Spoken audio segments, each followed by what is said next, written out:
You've entered Void of Rules, where chaos reigns and darkness consumes all. In this twisted realm where all laws have crumbled, only one rule remains, and those who break it are cast into eternal digital oblivion. The rule is simple. Subscribe. We're almost at 10,000 corrupted souls, but the Void hungers for more. Our goal is 10,000 subscribers before this year bleeds into darkness. Will you join our legion, or face the consequences of defying the Void? Now let's jump into today's story. Imagine unearthing something so ancient, so inherently evil, it could rewrite history. That's exactly what happened with the discovery of what some are calling the first demon's skull.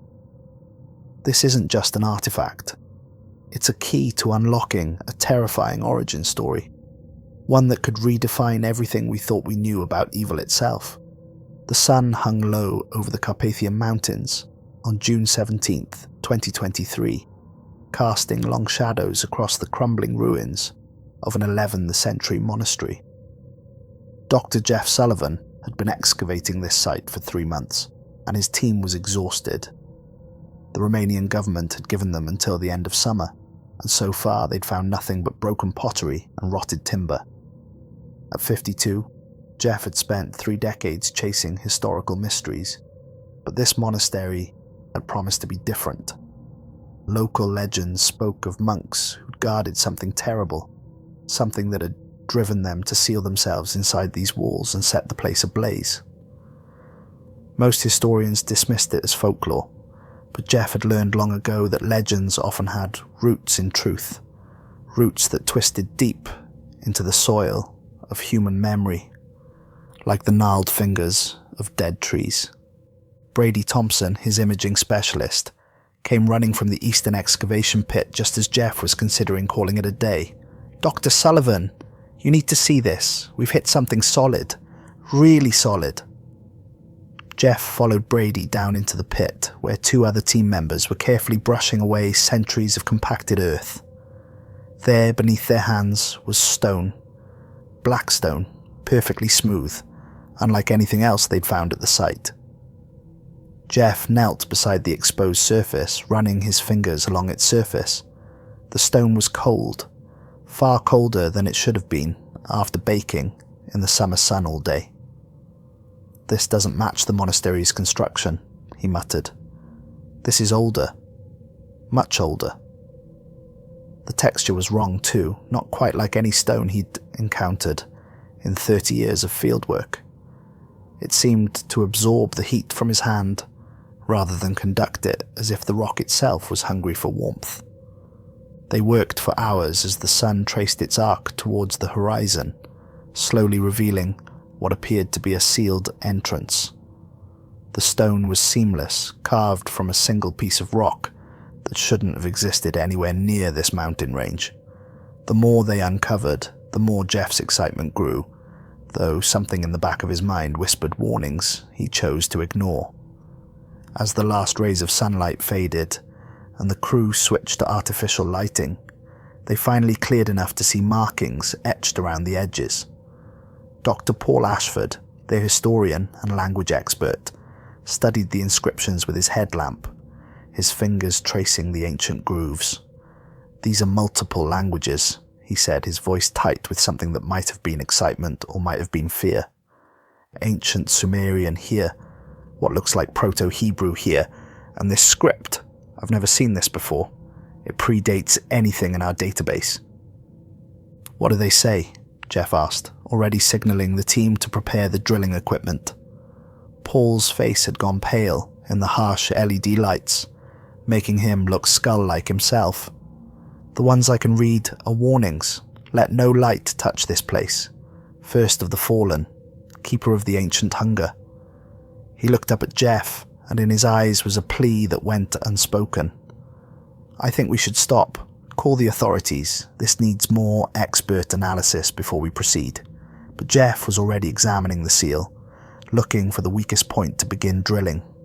"We document everything," he said, his voice carrying the authority of 3 decades in the field.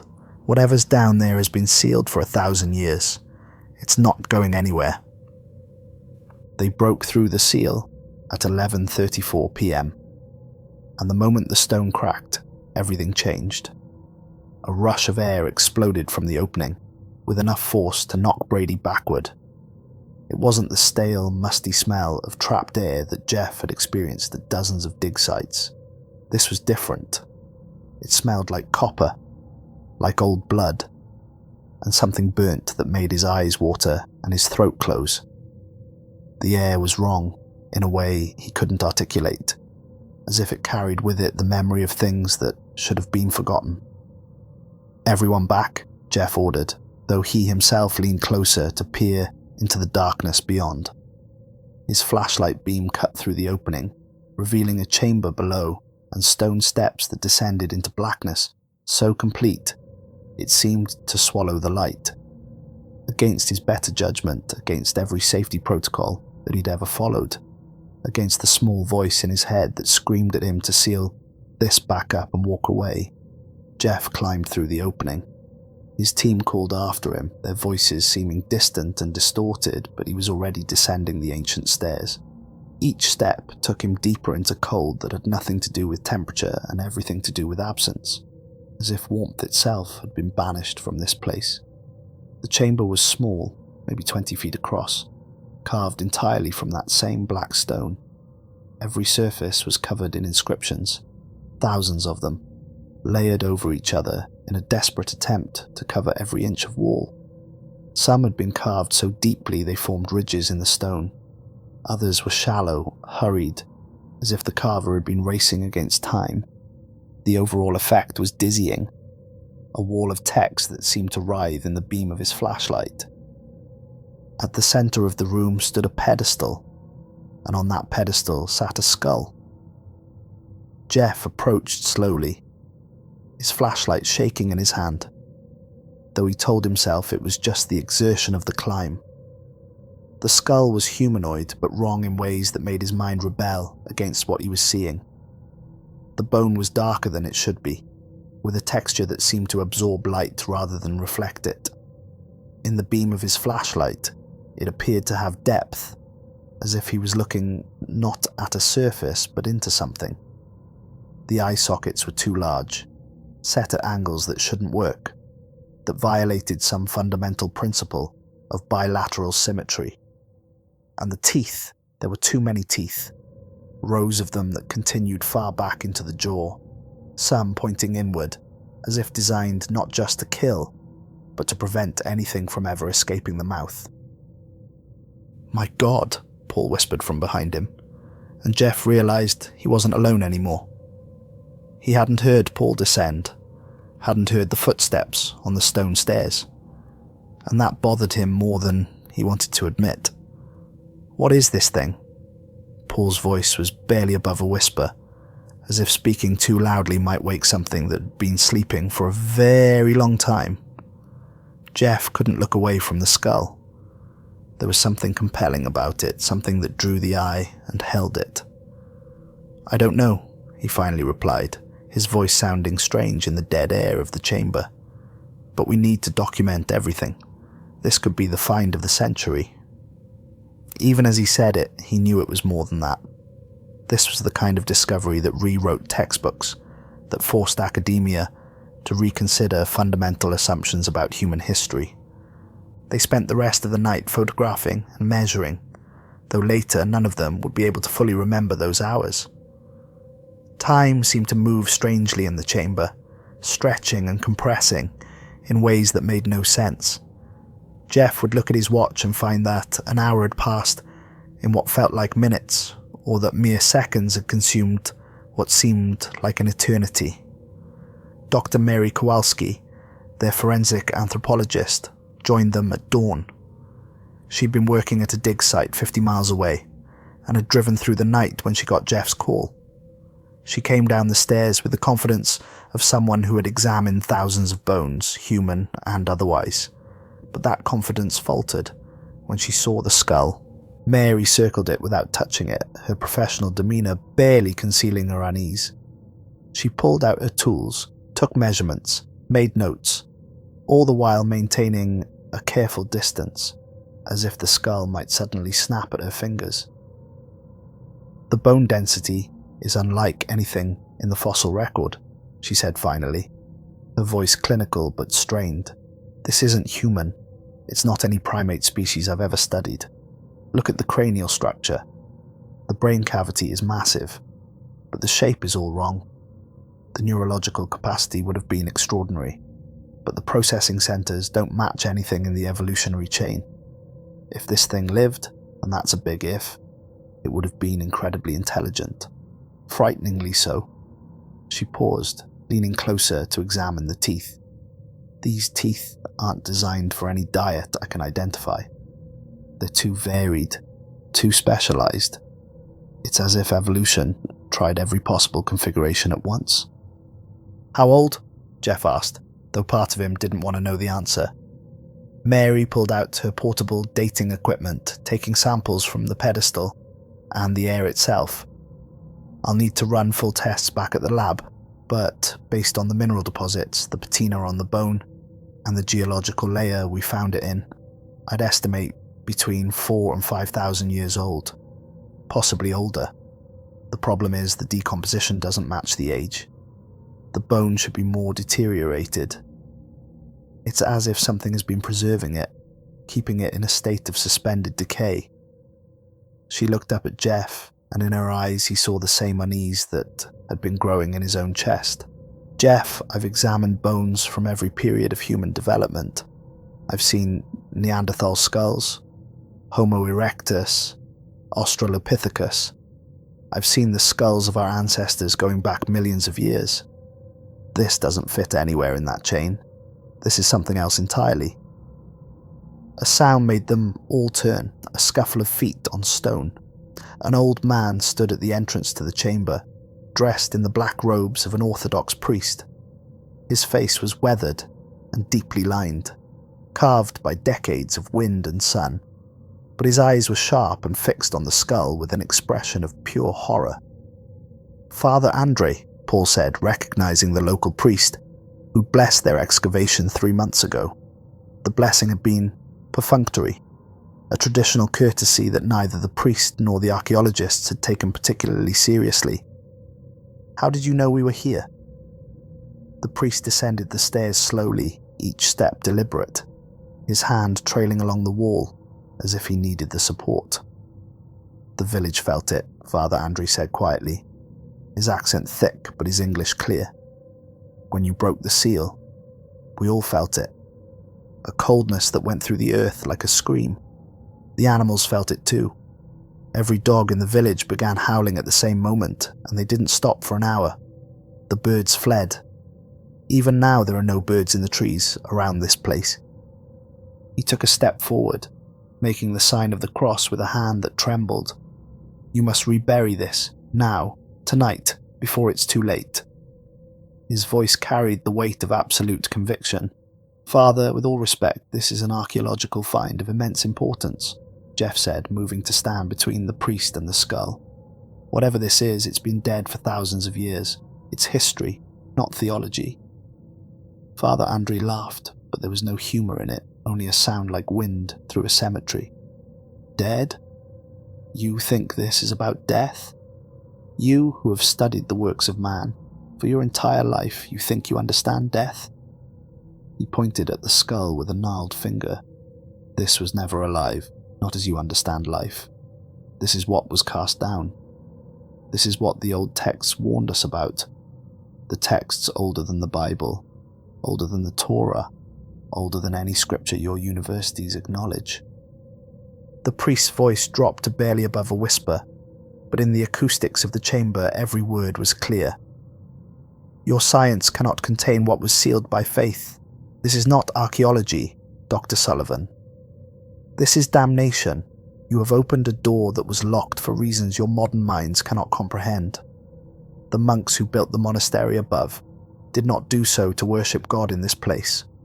They did so to stand guard.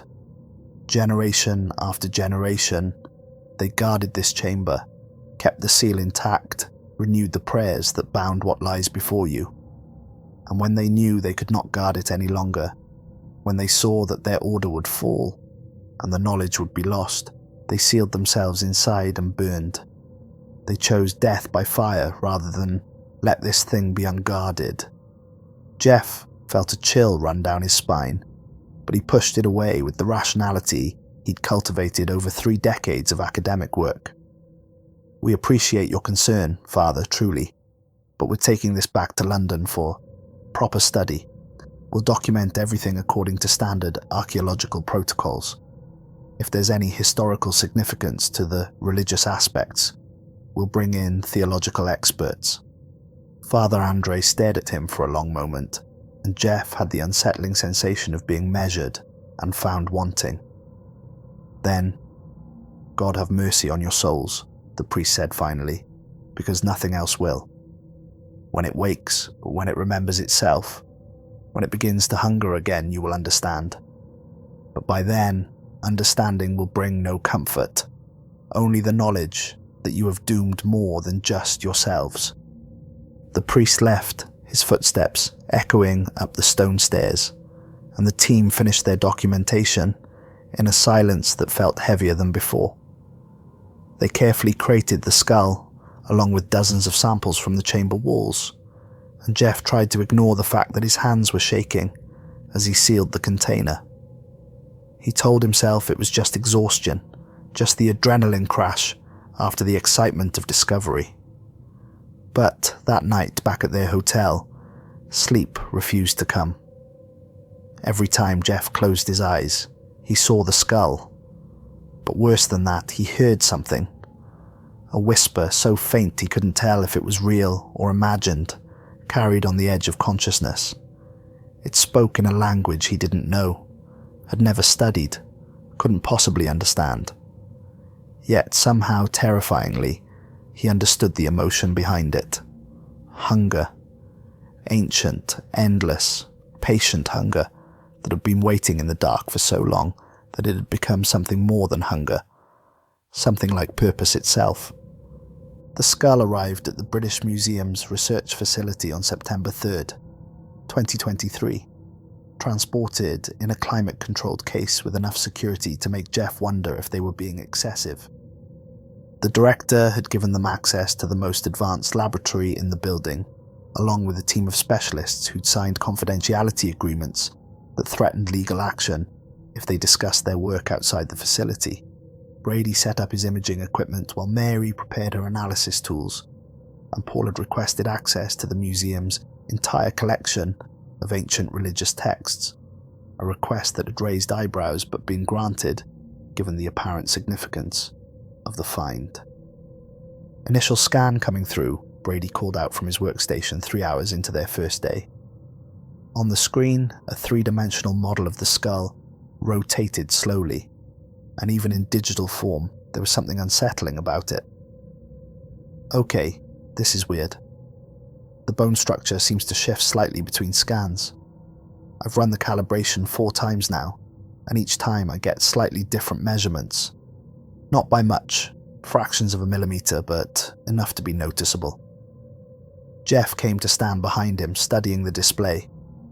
"Equipment malfunction," he suggested, though he didn't believe it. Brady was meticulous about his equipment, obsessive even. "I don't think so," Brady replied, his fingers dancing across the keyboard. "Watch this." He ran 2 scans in immediate succession, and on the screen the 2 models overlaid each other. They didn't match perfectly. The dimensions had changed, subtle but definite, as if the skull had shifted slightly between one scan and the next. Mary leaned over Brady's shoulder, her breath catching. "Run it again. Focus on the cranial vault and the interior structure." They watched as the scanner made another pass, the machine humming softly in the controlled environment of the lab. The image flickered just for a moment, and the skull's dimensions changed again. It was barely perceptible, but it was there, undeniable. "We need to run more tests," Mary said quietly, and there was something in her voice that Jeff had never heard before, something that might have been fear. Because if this is accurate, if these readings are real, we're looking at something that defies our understanding of biology. Bone doesn't shift, Once formed, once the organism dies, the structure is fixed. But this is like it's still alive at some level, still changing, still growing. Over the next 2 weeks, the team worked around the clock, driven by a combination of scientific curiosity and something else, something none of them wanted to name. The skull fascinated them in ways that went beyond academic interest. Jeff found himself thinking about it constantly, even when he was away from the lab. He'd be eating dinner and realize he couldn't remember the taste of the food, because his mind was on the inscriptions, on the implications of the bone structure, on the mystery of what this thing had been. Paul made a breakthrough with the translations on the 14th day of study. He burst into the lab late one evening, his arms full of ancient texts and his laptop, his eyes red from lack of sleep but burning with discovery. I've been comparing the inscriptions from the vault to every database we have access to, he said, spreading printouts across the table in a cascade of paper, and I found matches, dozens of them. Look at this. He pulled up images on his laptop, switching between screens rapidly. Egyptian, 2nd Dynasty, circa 2890 BCE. They described the first who refused, a being cast down before the age of mankind, before the first pharaoh sat on the throne of unified Egypt. Here, Sumerian tablets from Ur, even older. They call it the Keeper of the Ancient Hunger. Hebrew Apocrypha that never made it into any official text because the rabbis considered them too dangerous. Persian records that were hidden in the royal archives and only discovered in the 19th century. Chinese legends from the Xia dynasty that describe a demon king who ruled the earth before the Yellow Emperor. They're all describing the same thing, using different words but conveying the same essential truth. What truth? Brady asked, though Jeff could see he didn't really want to know the answer. Paul's hands were shaking as he pulled up more images. A demon. But not in the medieval sense, not some horned creature with a pitchfork. These texts describe entities that existed before humanity, beings of immense power that were cast down, bound beneath the earth as punishment for crimes that predated human moral frameworks, and according to every single one of these sources, scattered across continents and millennia, there was a first, the one who fell before all others, the one whose pride was so great that even among the fallen, it stood alone, the one whose hunger could never be satisfied, because it hungered not for food or power, but for existence itself. Jeff stared at the skull sitting in its protective case across the lab, and for the first time he felt genuine fear. You're saying this is that thing? The first demon? Paul nodded slowly. I'm saying that cultures separated by thousands of miles and hundreds of years, cultures that had no contact with each other, all have remarkably similar stories about something like this. The details vary, the names are different, but the core narrative is consistent. Something existed before us. Something powerful and terrible. Something that was defeated not by destruction but by imprisonment. And now we have physical evidence that might prove those stories were based on actual events, actual entities. That's insane, Brady said, but his voice lacked conviction. You're talking about proving the existence of demons, of supernatural evil. That's not science, that's theology. Paul turned to him and his face was grave. What's the difference? Science is the study of observable phenomena. We have an observable phenomenon. The only reason we're uncomfortable calling it what the ancient texts call it is because we've convinced ourselves that such things can't exist. But what if they can? What if they do? What if everything we've dismissed as primitive superstition was actually accurate reporting of things our ancestors genuinely witnessed? That night, Mary didn't go home.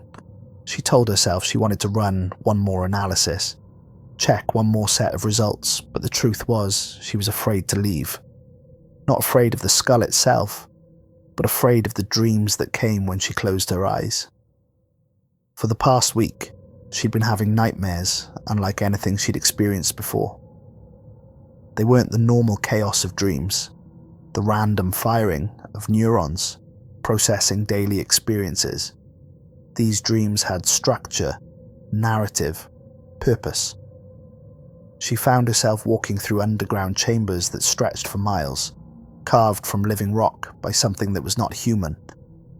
The walls were covered in the same inscriptions that surrounded the skull's vault, but in her dreams she could read them, and they told a story that made her wake up screaming. The story was simple and terrible. Before humanity rose from the dust of evolutionary chance, the earth belonged to others, beings of pure consciousness that had shaped themselves into physical form, that had built cities in the deep places where no light penetrated. They had ruled this world for eons, had shaped it according to their will, had made it theirs in ways that went beyond mere occupation. And then something had happened, some cosmic judgment or universal law that they had violated, and they had been cast down, stripped of their power, bound within their own bodies, sealed beneath the earth to suffer in darkness until the stars themselves burned out. Mary woke at her desk at 3:47 a.m, jerking upright with a gasp that burned her throat. Her notebook was open in front of her, filled with sketches she didn't remember making.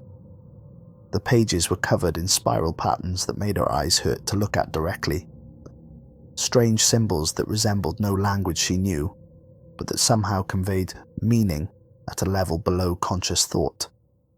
And in the center of one page, a figure.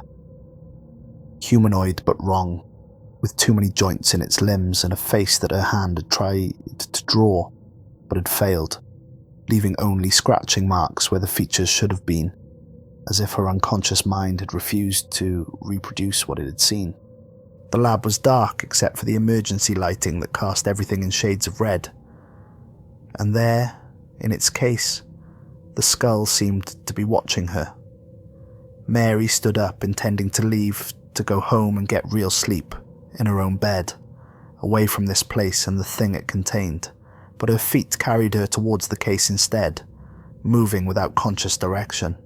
She stood in front of it, staring at the skull, and realized with a distant horror that this had happened before.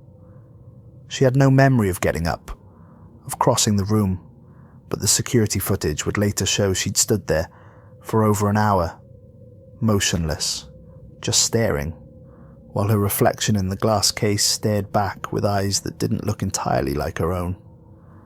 Jeff found her the next morning, still standing in the same spot. Her eyes were open but unfocused, seeing something that wasn't in the room, and she didn't respond when he called her name. It took Brady and Paul both to physically move her away from the case, their hands on her arms, guiding her backward.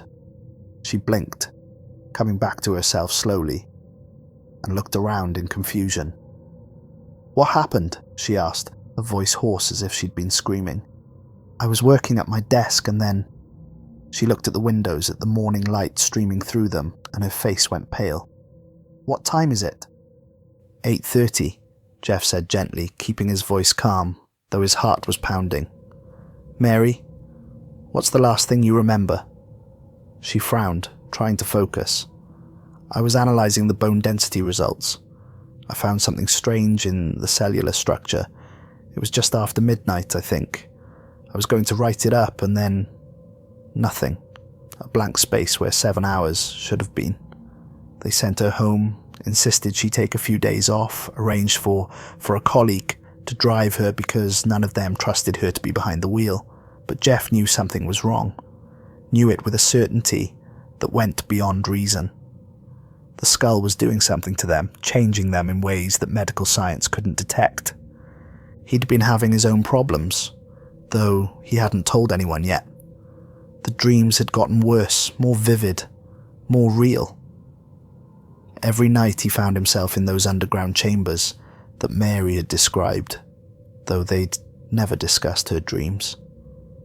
He walked through halls that had been carved before the first human stood upright, past rooms filled with things that hurt to look at, following a pull that grew stronger with each passing night. And at the end of every dream, he found himself standing before a throne, carved from a single piece of black stone, and on that throne sat something that wore the shape of the skull he'd found, but was so much more, so much worse, that his sleeping mind couldn't fully process it. The worst part was that the thing spoke to him in those dreams. It told him things, showed him visions of the world, as it had been before humanity, when beings like it walked freely under a different sky. It showed him cities that predated Sumerian civilization by tens of thousands of years, architecture that defied physics, technology that looked like magic because it operated on principles that humans had never discovered. And it told him, in a voice like grinding stone, that humans were not the first thinking creatures to inhabit the earth, and were never meant to be the last. Jeff started sleeping in the lab, claiming he needed to keep watch over the artifact, that security protocols demanded a senior researcher be present at all times. But the truth was, he couldn't stand to be away from the skull. It called to him constantly now, a siren song that promised understanding, promised answers to questions humans had been asking since they first looked up at the stars and wondered if they were alone. The skull knew the answers because it had been there, had existed before humans even evolved, had watched from its prison as mankind crawled out of the evolutionary muck and built their civilizations on the ruins of far older works. His journal entries from this period would later be studied by psychologists and theologians alike, analysed for insight into the nature of obsession and the human mind's response to confronting something fundamentally beyond its ability to comprehend. They started normally enough scientific observations and theories written in Jeff's precise handwriting, but they quickly devolved into rambling philosophy and terrifying insights that seemed to come from somewhere outside his own thoughts. October 23rd, one entry read, "It wants me to understand. I think it's been lonely, trapped for so long in the dark, unable to move, unable to act, with only its thoughts for company. Can you imagine? Thousands of years of consciousness with no sensory input, no interaction, nothing but your own mind, eating itself in the silence. It wants me to understand that what we call evil isn't evil to it. It's just nature, the nature of what came before us, the nature of beings who operated on different principles than the moral frameworks we've constructed." Another entry, dated October 25th, was more disturbing. "We're the infection. That's what it keeps showing me. Humanity spread across this planet like a disease, covering everything, changing everything, destroying what came before, to build our own works. But this world belonged to them first. They built cities in the deep places of the earth before the first human ever walked upright, before our ancestors were anything more than tree-dwelling primates. We're living in their domain, building our civilizations on the corpses of theirs, and we don't even know it. We think we're the pinnacle of creation, but we're just the latest infestation, and eventually, like all infestations, will be cleared away." The entry from October 27th was written in a hand that barely resembled Jeff's careful script. The letters were jagged, pressed so hard into the paper that they'd torn through in places. The seal is weakening. I can feel it every time I'm near the skull. Something is pushing from the inside, testing the boundaries of its prison, like a prisoner running hands along cell walls looking for weaknesses. It's patient. It's had thousands of years to learn patience, but it knows that prisons don't last forever. Stone crumbles, faith wanes, memory fades. Eventually everything falls. It has already seen its freedom in the infinite calculations it runs in the darkness. It has already tasted the air of a world without the humans who currently infest it. Time is not linear for something eternal. Past and future are one. It is already one. The museum director, alarmed by the deteriorating mental state of the research team and the disturbing reports from security about strange sounds in the night and temperature fluctuations that couldn't be explained by the HVAC system, made the decision to shut down the project. The skull would be sealed in a high-security containment unit and transferred to a vault beneath the museum. where it would remain until they could decide what to do with it. A committee was formed, experts from various fields brought in to assess the situation, though none of them were told the full extent of what had been happening. But on October 28th, when the containment team arrived to move the skull, Jeff intervened. He'd been waiting for them, standing in front of the case like a guard, and there was something different about him.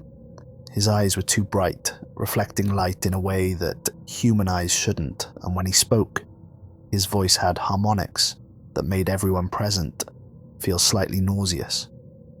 "You don't understand what you have here," he said, and the security team hesitated despite their training. There was something in his voice, something that triggered primitive instincts buried deep in the human brain, the instincts that told our ancestors when they were in the presence of a predator. "This isn't evil," Jeff continued, moving to block their path to the case. "This is ancient. This is what was here first. We're the trespassers. We're the ones living in their domain, building our cities over their ruins, digging up their bones and putting them in museums like their curiosities, like their extinct species that we've somehow surpassed. But we haven't surpassed anything. We're children playing in the remains of a civilization we can't even comprehend." His voice rose, taking on that strange, harmonic quality that made people's vision blur. "You can't lock it away. It needs to be studied, understood, revered. We're on the verge of proving that everything we thought we knew about human history is wrong. Before us, there were others, greater than us, older than us, more advanced than us, and they're still here, waiting beneath the earth like seeds in winter soil, waiting for their time to return." 2 security guards moved to restrain him following their training to control the situation before it escalated further. Jeff fought with a strength that seemed impossible for a man his age, for a man his size. He moved with precision that suggested knowledge of combat techniques he'd never studied, striking at pressure points with efficiency that sent one guard to the floor gasping. In the struggle, someone crashed into the containment case. The impact shouldn't have been enough to damage it. The case was designed to withstand significant force, but the protective shell cracked with a sound like thunder, and the skull tumbled out, hitting the floor and rolling to rest in the center of the room, exposed to open air for the first time since leaving the vault. The temperature in the room dropped 40 degrees in an instant. Frost formed on the windows in fractal patterns that resembled the inscriptions from the vault, spreading across the glass with impossible speed. The lights flickered and died, and in the darkness everyone heard it. A sound like breathing, but not human breathing. Too slow, each inhalation lasting 10 seconds, each exhalation carrying with it a smell like burning copper and something else, something organic and rotten. The sound of something vast waking from a very long sleep, something that had been dreaming in the dark, and was now remembering the world it had lost. Then they all collapsed. Security guards, researchers, everyone in the room dropped as if strings had been cut. They lay there in the darkness, unconscious but somehow still aware at some level, experiencing something that would later defy description. In that shared unconsciousness, they all saw the same thing, the same vision that had been haunting Jeff and Mary's dreams. They saw the world as it had been, young and wild, before humanity, before mammals, before dinosaurs, in an age when the continents had different shapes and the sky was a different color. They saw cities that stretched for hundreds of miles, built by things that thought and planned and created but were not human, had never been human, could never be mistaken for human. And they saw the fall. They saw the judgment that came from somewhere beyond the earth, a cosmic law enforcement that these beings had violated in ways the human mind couldn't grasp. They saw the entities being stripped of their power, bound within physical form that became prison rather than vessel, sealed beneath the earth in tombs that were designed to last until the heat death of the universe.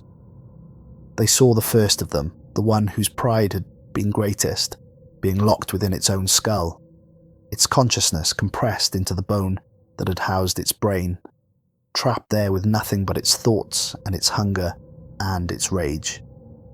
They lay there for exactly 17 minutes, though later none of them would be able to account for that time. When they woke, the emergency lights had come on, bathing everything in red. The skull lay on the floor, where it had fallen, and there was a visible crack running through it, a fissure that definitely hadn't been there before. The crack glowed faintly, not with light but with an absence of light, as if it was a rip in reality, through which something else was visible. The skull was breaking from the inside out, the entity within pushing against its prison with force that was beginning to overcome the binding that had held for millennia. Jeff lay unconscious among the others, but even in unconsciousness, his mouth moved, forming words in languages that had been dead for 5,000 years. The linguists who later listened to the recordings would identify fragments of Proto-Sumerian, Ancient Egyptian, languages that predated the Indo-European language family, and sounds that didn't correspond to any human language in their databases. The phonemes were wrong, requiring vocal cord positions that the human throat couldn't achieve, yet somehow Jeff was producing them, his body used as an instrument by something that knew how these words should sound because it had been there when they were first spoken. Father Andre arrived that night, summoned by Paul's desperate call. The old priest stood in the doorway of the lab, looking at the cracked skull, looking at Jeff's unconscious form, looking at the frost that still hadn't melted from the windows despite the room having returned to normal temperature. He crossed himself with a hand that was steadier than anyone expected. "So it begins," he said quietly, his voice carrying the weight of prophecies fulfilled. "Just as the old texts warned, you've awakened it, and now it seeks to be born again into this world, to take flesh and walk among you, to remember what it was before the binding." "Can you help us?" Paul asked, his voice breaking. In the past 2 weeks, he'd aged a decade, his hair showing streaks of grey that hadn't been there before. "Can you stop this?" Father Andre was silent for a long moment, studying the skull with eyes that had seen much in his long life, but had never seen anything like this. "I don't know," he admitted, and the honesty in his voice was more terrifying than false confidence would have been. "But I know people who might. This is beyond the Orthodox Church, beyond any single faith or tradition. This is something that predates all modern religion, something that the ancients knew about and feared, and developed methods to combat. We'll need scholars from every tradition, every practice that still remembers the old ways, the binding rituals that existed before churches and temples, when humanity was young and remembered what walked in the dark." Over the next 3 days, Father Andre assembled an unprecedented coalition, making calls to contacts across Europe and beyond, speaking in urgent tones about a threat that most of the people he contacted thought was metaphorical until they heard the fear in his voice and realized he was being literal. Rabbis came, masters of Kabbalah who studied the hidden names of things and the ways to bind demons.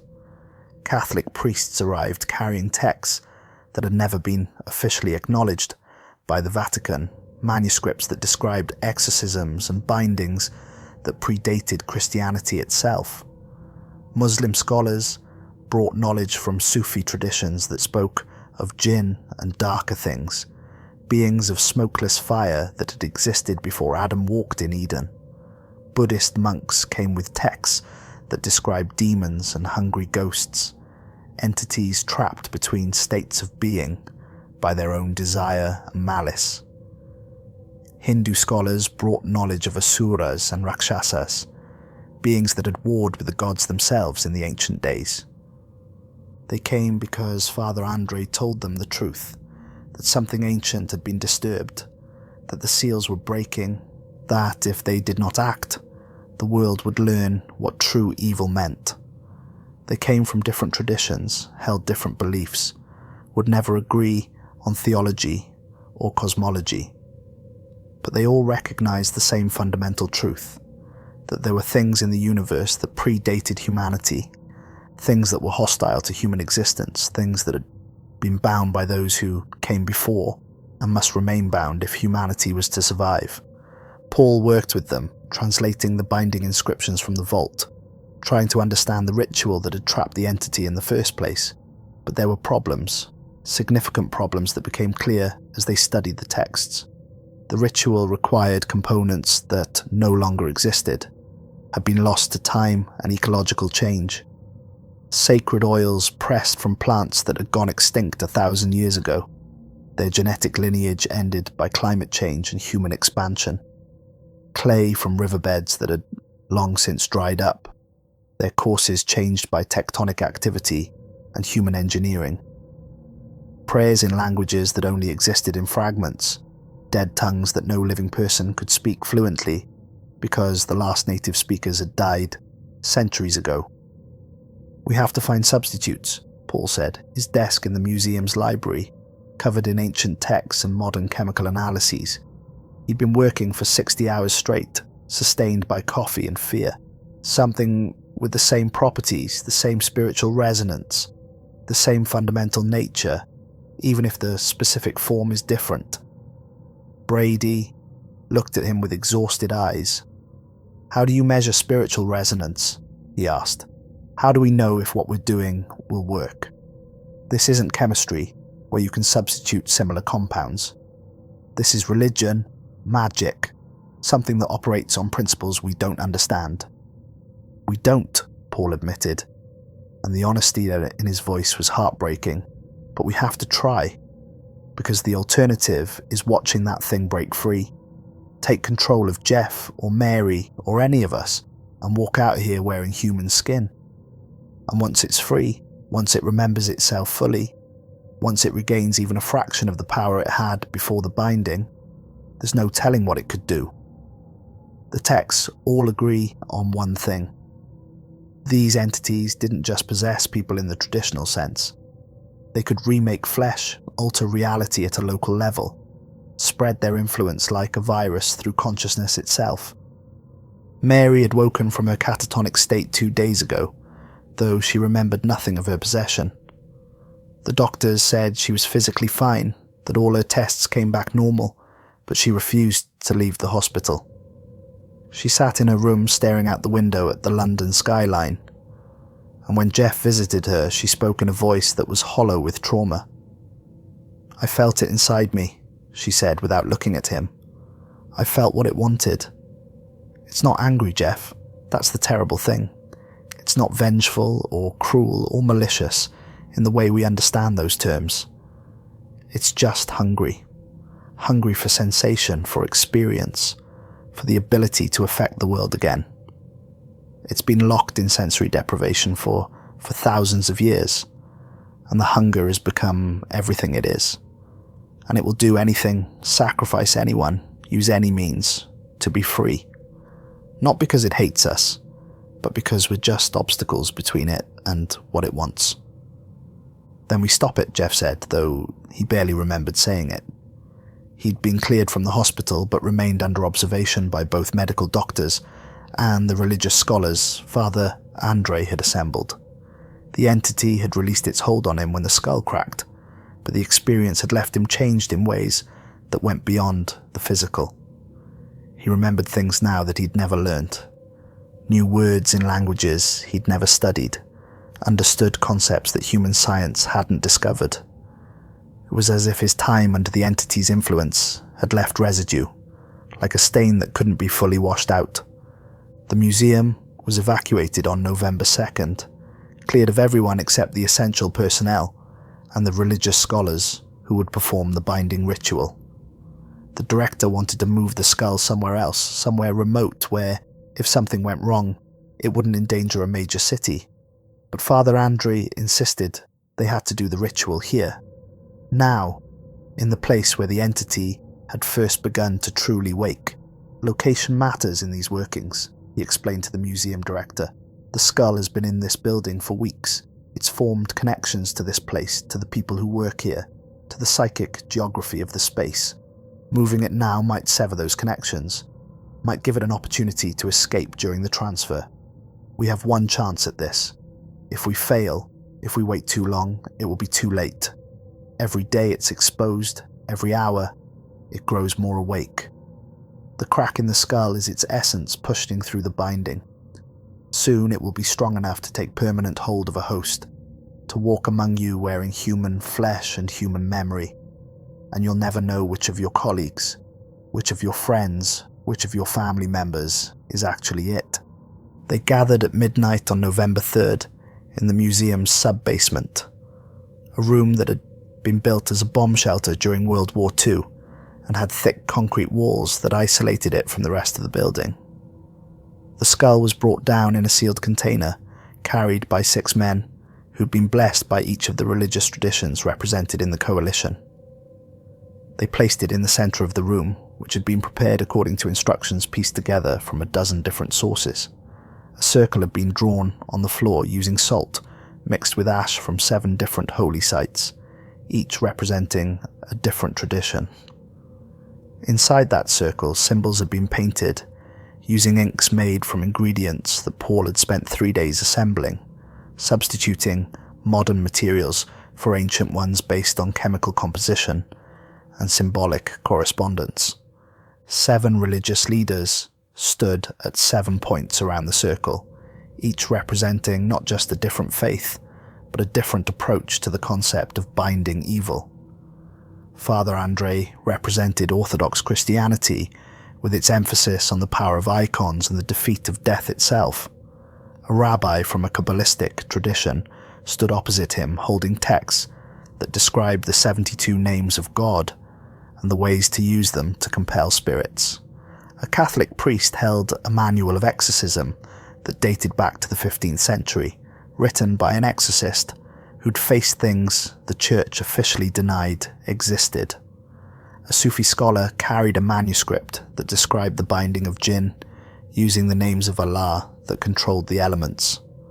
A Buddhist monk had brought texts on the binding of hungry ghosts, beings trapped by desire and transformed into something monstrous. A Hindu priest represented traditions that remembered when demons walked the earth in the days of the Mahabharata.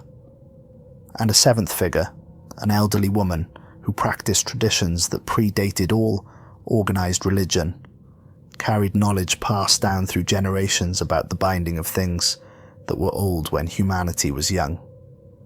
Paul had done his best to recreate the original ritual using modern equivalents of the ancient components. Blessed oils from 7 different faiths, each consecrated according to their own traditions, mixed together in a bowl of hammered copper. Water from 7 sacred rivers, collected by volunteers who travelled thousands of miles in 3 days to gather what was needed. Clay mixed with ash from holy sites, forming a paste that would be used to seal the crack in the skull. And most importantly, the words themselves, the binding prayer that existed in fragments across different languages and cultures, pieced together like a jigsaw puzzle with missing pieces that Paul had filled in through careful linguistic reconstruction and educated guessing. The ritual began with chanting, each leader speaking in their own tradition's sacred language, the sounds overlapping and interweaving in ways that shouldn't have worked but somehow did. The temperature dropped immediately, responding to the ritual the same way that it had responded to the skull's awakening. Frost spread across the floor, creeping toward the circle, and when it reached the line of salt and ash, it stopped as if it had hit a wall. Brady, watching from the doorway with the museum staff and emergency responders who'd been told to stand by in case things went wrong, saw the shadows in the room begin to move wrong. They stretched towards the skull, defying the light sources, reaching across the floor like living things drawn by gravity toward the artifact that contained something that had once commanded legions of lesser beings. Jeff was there, strapped to a chair for his own safety and the safety of everyone present. The entity still had a connection to him, a psychic tether that linked his consciousness to the thing in the skull, and as the ritual progressed, that connection activated. He began to convulse, his body seizing with force that threatened to break bones, despite the restraints. Words poured from his mouth, ancient and terrible, threats and promises delivered in a voice that hurt to hear. The phonemes were wrong. The harmonics resonated at frequencies that made people's teeth ache and their vision blur, and the meaning was clear even to those who didn't understand the words. "You cannot bind what was never meant to be bound," the voice said through Jeff's mouth, and blood ran from his nose, his eyes, his ears, as if the force of the entity's consciousness was too great for human flesh to contain. "I am the first. I fell before your species crawled from the mud. I walked to this earth when the sun was young and the stars were bright. I built cities that reached to the sky and delved deep into the earth.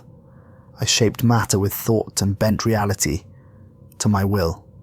And you insects, you brief sparks of consciousness that will flicker out in a cosmic instant, you think you can imprison me again?" The voice rose to a roar that seemed to come from everywhere at once. "I am eternal. I have waited in the dark for so long that your entire recorded history is nothing but a moment to me. I will be here when your last child draws their final breath, when your cities are dust, when your species is a forgotten footnote. In the true history of this planet, you are nothing. You are temporary. And I am forever." Father Andre raised his voice, speaking the words Paul had translated from the original binding, and the other religious leaders joined him, their various chants blending into a strange harmony that seemed to resonate not just in the air but in something deeper, some fundamental level of reality itself. The sound built, layer upon layer, until it was almost physical, a pressure in the air that made breathing difficult. The crack in the skull widened, spreading like a fracture in ice, and for a moment, just a heartbeat, everyone in the room saw what was inside. Not bone, not matter, not anything that should exist in three-dimensional space. An absence, a void, a hole in reality that seemed to pull at the edges of the world like water circling a drain. It was the color of nothing, darker than black, deeper than depth, and looking at it felt like falling, like being pulled towards something from which there was no return. Mary screamed. She'd insisted on being present, on facing the thing that had worn her like a costume, on proving to herself that she could stand against it. Her nose began bleeding, thin streams of red running down her face, and her scream had harmonics in it that shouldn't have been possible, from a human throat, as if the entity had left something behind in her, some fragment of itself that resonated with its presence in the skull. Paul collapsed, his strength failing as the strain of the ritual took its toll, but he kept reading from the ancient text, his voice hoarse but determined, forcing words out even as his vision darkened and his muscles refused to respond. The skull began to tremble, vibrating with a frequency that made the floor shake and dust fall from the ceiling. The thing inside was fighting, pushing against the binding with all its ancient will, using power that had once reshaped continents, now focused on the single goal of breaking free from the trap that held it. The temperature dropped so low that breath came out in clouds of ice crystals that fell to the floor like snow.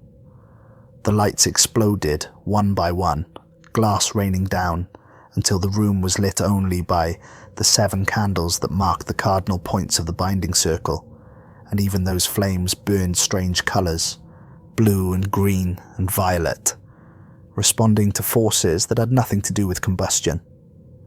Everyone present collapsed then, all at once, as if something had reached out and pulled the strength from their bodies. They felt it, a presence vast and terrible, focusing its attention on them in a way that made them understand how small they were, how insignificant, how temporary their existence was, compared to something that had endured for millennia. It was like standing on a beach and watching a tsunami approach, knowing that nothing you could do would stop it, that all you could do was face the end with what dignity you could muster. But Father Andre remained standing, though blood ran from his eyes like tears. He produced the vial of oil, the final component, blessed by representatives of every major faith, anointed with prayers in dozens of languages, ancient and modern. His hands shook so badly he could barely hold it, but he forced himself forward, step by agonizing step, crossing the distance to the skull. The entity's voice boomed through the room, not from Jeff now, but from everywhere. From the walls themselves, a sound like bedrock grinding together in the deep places of the earth. You dare? You insects dare to imprison me again? I am the first who fell. I am the keeper of the ancient hunger. I walked this earth when the continents were one and the oceans were new, when the atmosphere was poison to your kind, and the sun burned with different light. What makes you think your pitiful magic can hold me? What makes you think anything you do matters?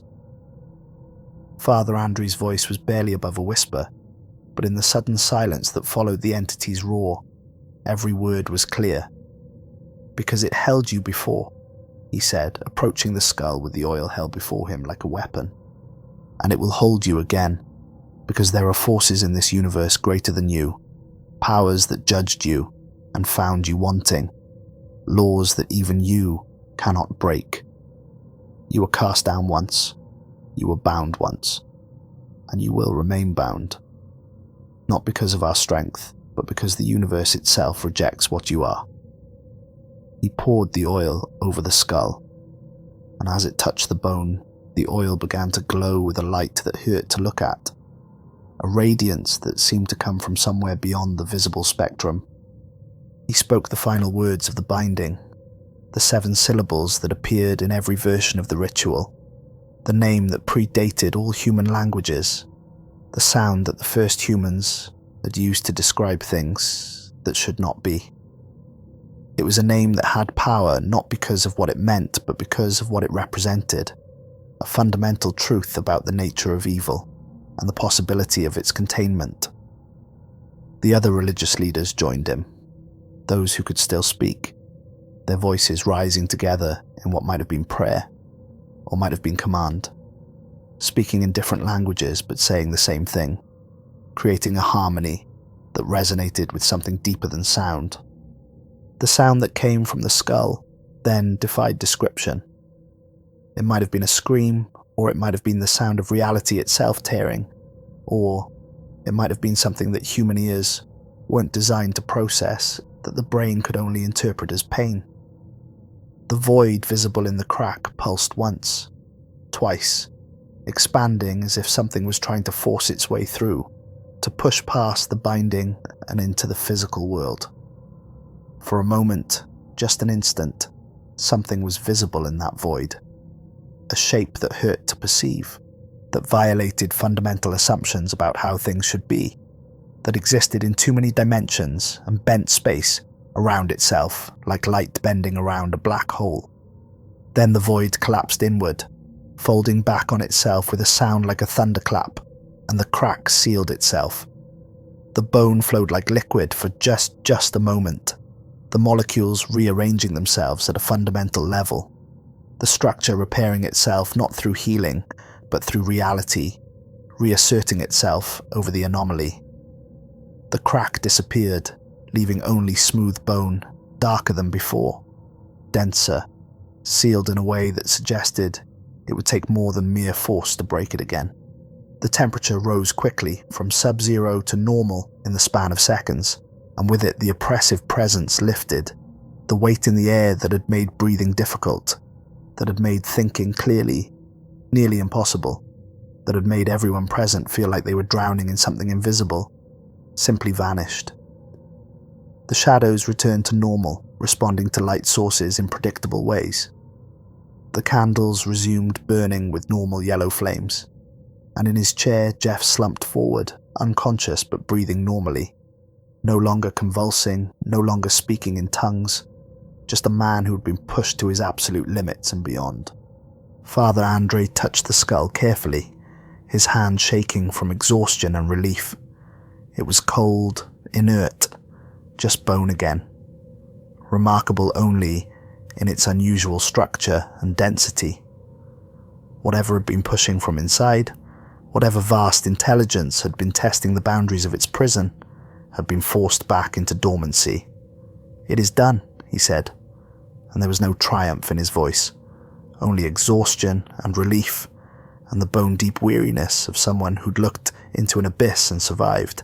"The binding holds." They didn't take any chances this time. The skull was immediately crated in a container blessed by all 7 religious traditions, sealed with prayers and symbols from a dozen different cultures, wrapped in layers of protection both physical and spiritual. It was shipped back to Romania under heavy guard, accompanied every step of the journey by religious observers from multiple faiths who maintained constant prayer vigils, renewing the blessing on the container every 6 hours, ensuring that if the entity within tried to wake again, tried to reach out and influence the minds of those around it, it would find only resistance. At the monastery site, Romanian military engineers had been working for days under Father Andrei's direction. They'd excavated the vault chamber again, reinforced it with steel and concrete, and prepared it to receive the skull one final time. The ancient pedestal had been repaired and blessed, the walls had been cleaned, and the inscriptions reinforced with modern paint mixed with holy water and blessed oils. They'd installed monitoring equipment, sensors that would detect any temperature changes or electromagnetic fluctuations that might suggest the entity was waking again. The skull was placed back on its pedestal in a ceremony attended by representatives from the Romanian government, the Orthodox Church, and the international coalition of religious scholars that Father Andrei had assembled. Each tradition performed their own blessing, speaking prayers in their own languages, adding their own layer of protection to the binding that had been renewed. Then they sealed the entrance, not with a stone slab this time, but with 20 feet of reinforced concrete mixed with fragments of texts from holy books, with ash from incense burned in temples and churches and mosques and shrines around the world, with water from rivers considered sacred in a dozen different cultures.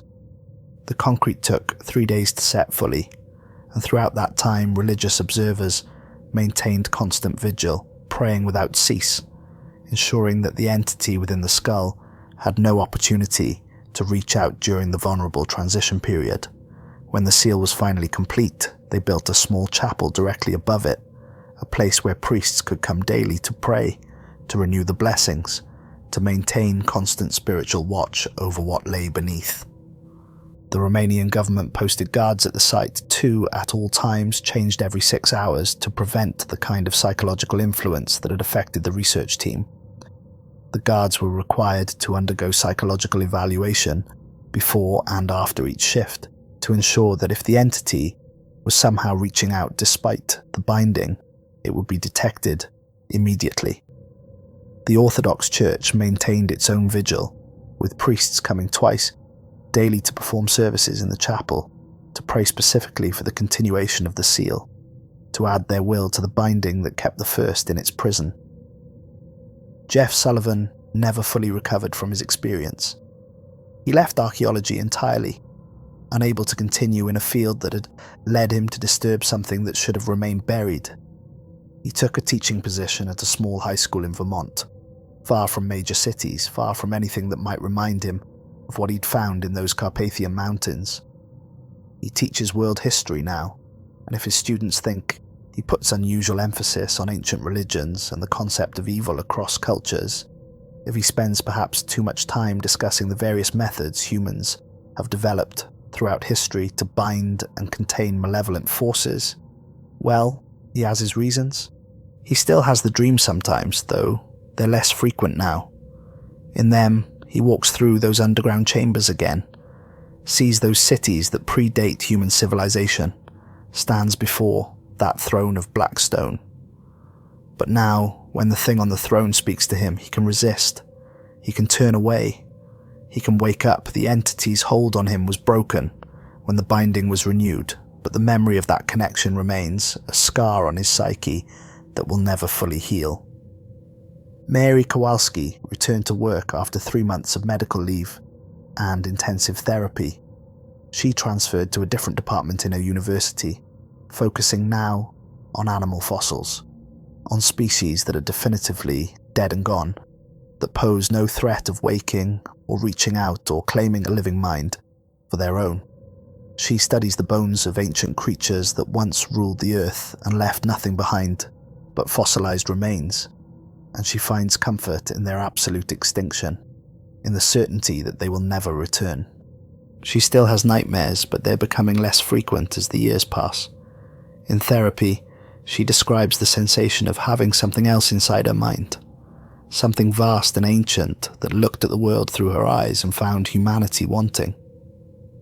The worst part, she told her therapist during one session, wasn't the fear, though that was terrible. It wasn't even the violation of having my body used as a puppet, though that was traumatic beyond words. The worst part was the understanding. For those few hours when it wore me like a costume, I understood how it saw us. We're not evil to it. We're not even important enough to be evil. We're just in the way. Like ants on a sidewalk that you don't even notice until you accidentally step on them.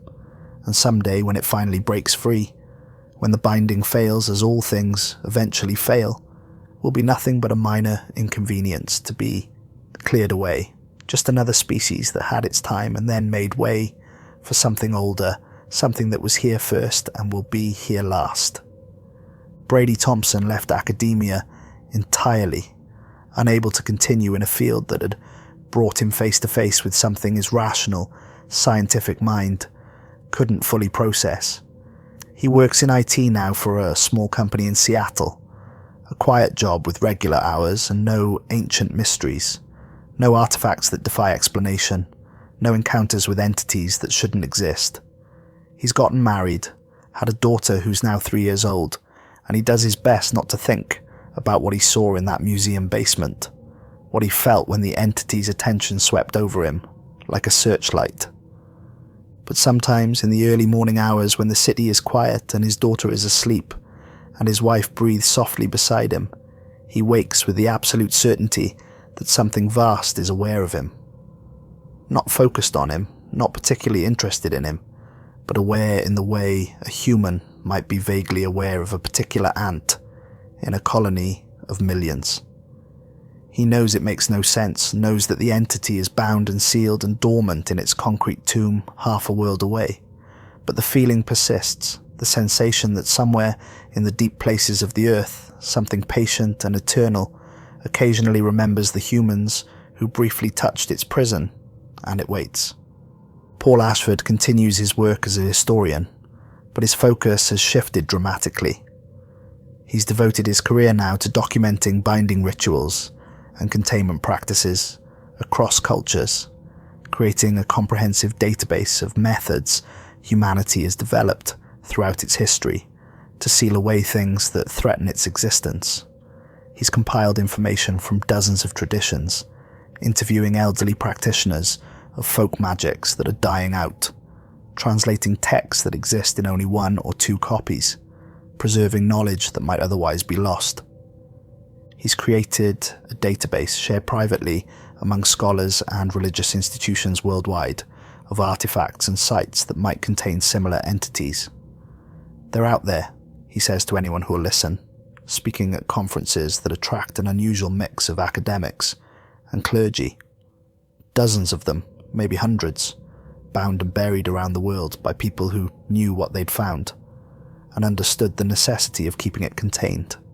Some are secure, well-maintained, with active traditions that remember what lies beneath and why it must stay there. Others, we don't even know where they are anymore. The records have been lost, the traditions have died out, the languages have gone extinct, and every day those bindings weaken. He's become something of a crusader, pushing for international cooperation in monitoring these sites, for the preservation of binding traditions, even among cultures that have largely abandoned their old practices, for the creation of protocols to follow if something like the Romanian skull is ever discovered again. Most academics think he's become obsessed, perhaps traumatized by his experience to the point where he sees threats that don't exist. But those who were there, who saw what he saw, who felt what he felt, they understand. They know he's not being paranoid. If anything, he's not worried enough. Father Andrei still tends to his small church in the Romanian mountains, though his flock has grown considerably since the incident. People come from across the country now, pilgrims who've heard rumours of what happened, who want to pray at the chapel built over the sealed vault. He makes the trip to the monastery site every week, walking the 3 miles from his church regardless of weather, to pray at the chapel and to check the seals. He's trained a small group of younger priests to continue this vigil after he's gone, passing on not just the prayers but the understanding of why they matter, ensuring that the knowledge won't be lost when his generation passes. The first still exists, he tells these younger priests during their training, his voice serious, his eyes holding theirs, until they truly understand. It still waits. It has patience beyond our comprehension, beyond our ability to truly grasp. What we stopped was not the demon itself. We simply reinforced its prison, renewed the binding, pushed it back into dormancy. But the entity itself is eternal. It cannot be killed, cannot be destroyed, cannot be made to simply cease existing. It can only be contained, and containment is always temporary. He looks up at the chapel, at the symbols carved into its walls, at the guards standing their eternal watch. Concrete crumbles, even the best concrete. Faith wanes as generations pass and forget why they believed. Vigilance lapses as the urgent becomes routine, as the centuries pass without incident, and people begin to think the danger has passed. Maybe not in our lifetime, maybe not in our grandchildren's lifetime, but eventually, inevitably, something will change. An earthquake will crack the seal. A government will fall, and the guards will be recalled. A generation will arise that considers the old warnings to be superstition. And on that day when the binding finally fails, the world will learn what true terror means. The documentary team that investigated this story for 2 years found certain details frustratingly difficult to verify. The British Museum has sealed all records of the incident, citing both security concerns and the mental health privacy of the researchers involved. The British government maintains that nothing unusual happened beyond a standard archaeological assessment that was discontinued due to concerns about artifact preservation. The researchers involved have all signed non-disclosure agreements that threaten significant legal penalties if they discuss specific details of their work. But in small circles among scholars of the occult and theologians who study ancient evil, among practitioners of traditions that remember the old ways and guard the old knowledge, the story circulates. They call it the first demon incident, and it serves as a warning, a reminder that the world contains things that predate human civilization, that some doors should never be opened, that some mysteries are better left unsolved. There are things buried in the earth, they say, things that were put there by people who understood what they'd found and made the hard choice to ensure it would never walk free again. And sometimes in academic journals that most people never read, in theological papers that circulate only among specialists, you'll find references to the Romanian skull. Brief mentions, carefully worded to avoid legal issues with the NDAs, discussing the implications of archaeological finds that challenge our understanding of ancient history. They talk about the possibility of pre-human civilizations, about mythological traditions that might be based on actual entities rather than pure imagination, about the consistency of binding rituals across cultures separated by vast distances and time periods. The skull remains in its concrete tomb beneath the Carpathian Mountains, buried under the chapel where priests pray daily, guarded by soldiers who rotate shifts to prevent psychological contamination, sealed by blessings from a dozen different faiths. The crack has not reappeared. The temperature fluctuations have ceased. The electromagnetic readings are normal. The monitoring equipment shows no anomalies. The binding holds. for now. But deep beneath the earth, in darkness absolute, in a prison of stone and concrete and faith, an ancient will, something waits. It has waited for thousands of years. It can wait thousands more.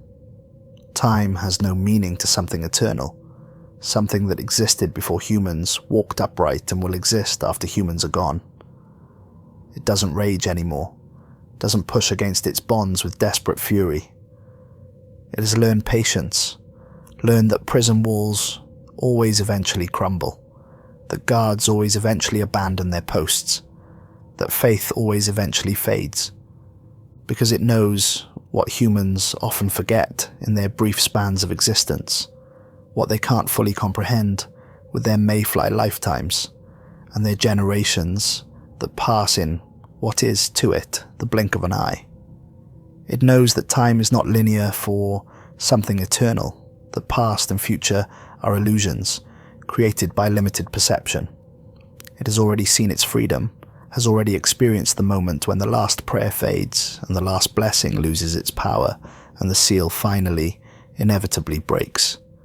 It has already tasted the air of a world, without the humans who currently infest it, already walked upon a earth that has forgotten their names. And when it finally breaks free, when the last syllable of the binding fades, and the last prayer is forgotten, when the concrete has crumbled and the chapel has fallen, and the guards have long since abandoned their posts, it will remember everyone who touched its prison. It will remember their faces, their names, their terror when they realized what they'd found. It will remember their descendants, their children and grandchildren stretching forward through the generations. And most of all, it will remember that it was here first that this world belonged to its kind, before humanity emerged, that humans are the invaders, the infection, the temporary infestation that built their civilizations on the ruins of far greater works. It will remember, and it will be hungry in ways that humans cannot comprehend, with appetites that have nothing to do with physical sustenance and everything to do with the need to affect the world, to remake reality according to a will that has been denied expression for millennia. The hunger has become everything it is, has consumed its identity and purpose until nothing remains but that single, all-encompassing need. And when it is finally free, that hunger will be satisfied, regardless of what must be consumed to feed it. The skull remains buried, its secrets contained, its prisoner bound, for now. But somewhere beneath our feet, in the deep places where humans rarely venture, where the sun has never shone and never will, in chambers that were old, when the pyramids were young, the first still waits. And with each passing century, with each small earthquake and shift of continental plates, with each crack that forms in aging concrete, and each prayer that goes unspoken, because the one who should have spoken it has forgotten why it matters, its prison grows weaker. The question isn't if it will escape. The binding will fail. All bindings eventually fail. All prisons eventually open. All that has been sealed will someday be revealed. The question is when, and whether humanity will even remember what it was they sealed away all those thousands of years ago in the desperate hope that it would never be found. Will anyone remember the warnings when the seal breaks? Will anyone understand what they're facing? Will anyone know the prayers to speak, the rituals to perform, the methods to use to bind it again? Or will humanity have forgotten? Will the knowledge have been lost? Will the old ways have died out completely, leaving nothing but myth and legend that no one truly believes anymore? And in that moment, when the first walks free for the first time in 5 millennia, when it remembers itself fully and begins to remake the world according to its ancient will humanity even understand what has been unleashed? Or will they try to explain it with science, rationalize it with reason, approach it with the assumption that nothing can exist that violates their understanding of reality? The skull waits. The binding holds. The guards stand watch. The priests continue their prayers. And deep beneath the earth, in darkness that has never known light, something eternal dreams of freedom, and remembers that it was here first and will be here last. And everything in between is just a moment, just a breath, just a brief interruption in its rightful dominion over a world that has always belonged to it and always will. The skull remains buried. The seal holds, for now.